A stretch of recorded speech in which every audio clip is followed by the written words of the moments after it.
Coming up next, AT&T.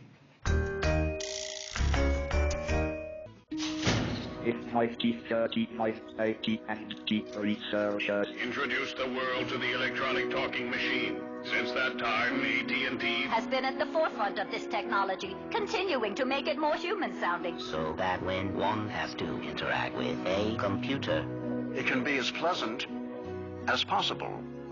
In 25 feet, turn left. The passion to invent, the drive to deliver. The new AT&T, your world, delivered.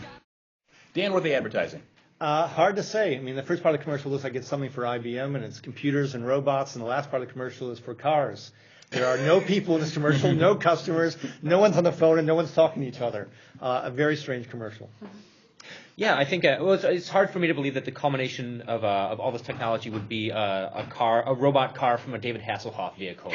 That to me was very discouraging. And it just doesn't, I don't have a whole lot of faith in computer generated voices in the first place. So it didn't seem to be very effective for anything. Paul, are they aiming at making voices more pleasant, or is it more sinister? I think it's sinister. I hate computer voices. I want to know who I'm talking to and where they are. I don't want them in another country unless I know about it already. And I just hate computer voices.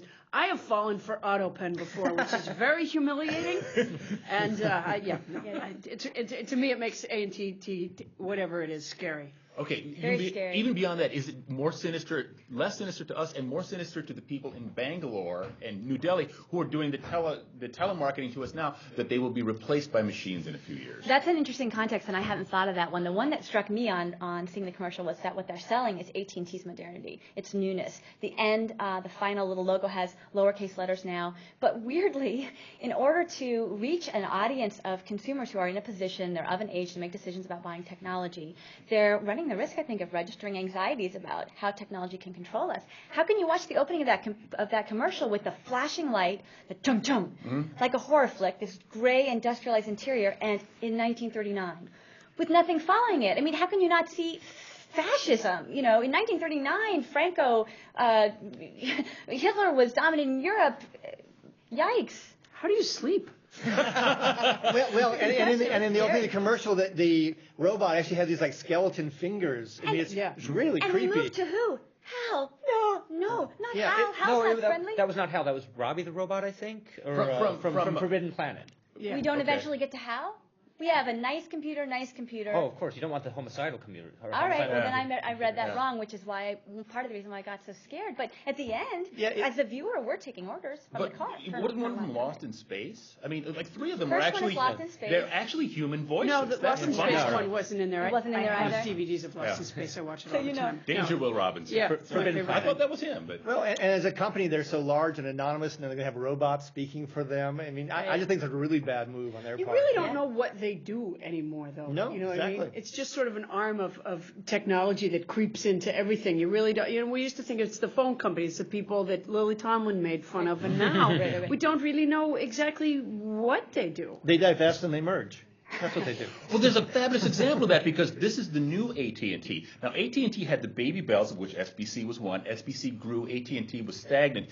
SBC bought and subsumed the old AT&T and then changed its name to AT&T, which is kind of like Jonah and the whale. The whale eats Jonah and then changes his name to Jonah. Yeah. It's just kind of a bizarre way of corporate mergers working. What else do we see in it? Just the future of being controlled by this voice that's pleasurable somehow to us. Well, one of the interesting things to me is you show the car, but you don't see anyone in the car driving the car, and furthermore, probably the fact you have people on cell phones who are waiting to crash into other people who are listening, on the phone while they're driving someplace. So it's something they just didn't want to touch quite.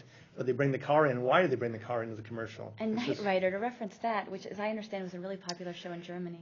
Yeah, David Hasselhoff's always in the news for some incident, though. So I think that what you saw in that commercial was a loss of humility.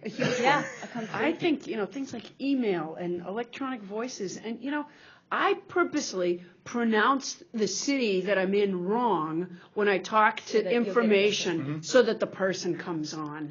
Because I want to talk to a person. I don't want to talk to a machine. Even if it slows things down a little bit, even if I wish they did a better job sometimes, I want you know what? We need each other really, really badly. And the idea that you can create a situation where we don't even know that we're not in contact with one another all day long, I think is just bad business. I think there's another interesting factor about this, and that is that all the icons they were touching on stopped pretty much at 1986. So this is going to appeal to people above a certain age who might be a little bit more technophobes. They will be the ones that recognize Robbie the robot from Forbidden Planet.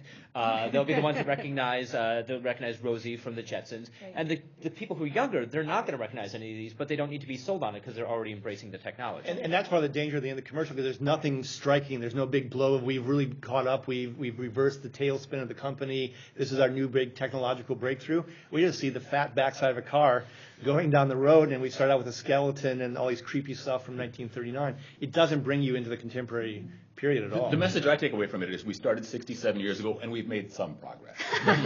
Okay. Time for our exit question. Extend the slogan. The passion to invent, the drive to deliver, the blank to blank. The Christina? power to control.